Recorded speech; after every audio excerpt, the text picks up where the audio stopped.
Masya Allah. Thank you so much, my brother. Wow. Carry on your lunch. So, guys, akhir kalam, and from me, I give some dua for you. Alhamdulillahirabbil alamin. Hamdan hamidin hamdan syakirin hamdan sabirin.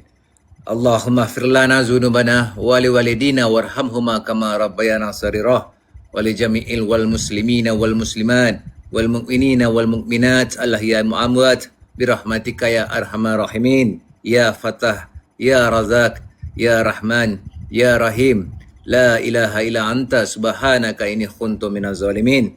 Rabbana atina fid dunya hasanah wa fil akhirati hasanatan wa qina azabannar. Wassallallahu ala sayyidina Muhammad wa ala alihi wa sahbihi wasallam. Walhamdulillahirabbil alamin. Taqabbalallahu minna wa minkum. Assalamualaikum, my brother. Thank you so much. Before you go, let me give you another flying kick. Big flying kick for you. Okay. Thank you so much, my brother. God bless you, man. Thank you so much, everybody. Doakan untuk Dato Adiputra.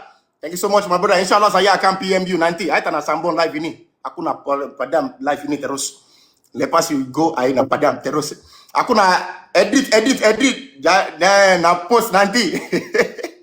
Alright, thank you so much, my brother. God bless you, man. I appreciate you. Inshallah saya akan PM you lepas habis live ini. Buat few minit lagi dengan orang baik. Okay. Thank you so much, my brother. God bless you, man. Jumpa lagi inshallah. Saya akan PM you.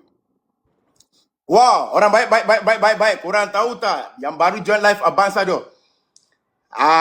Dato Adiputra. Okay, macam mana? I tak nak rugi masa Dato lah. I want to okay, disconnect. I boleh disconnect sekarang, Dato, right? Dapat saya boleh end live. So Okay, Dato. Thank you so much, Dato. God bless you, man. Terima kasih untuk sokongan Ambassador. Much love. Orang baik-baik. Korang sorry orang YT. Bawa sabar dulu. Aku nak habis live dengan Dato dulu. Okay, orang baik. Siapa-siapa yang baru masuk lagi, like, share. Hidup orang hati baik-baik. Hidup yang selalu support Ambassador. Okay, sekarang kita nak kita nak buat sekarang.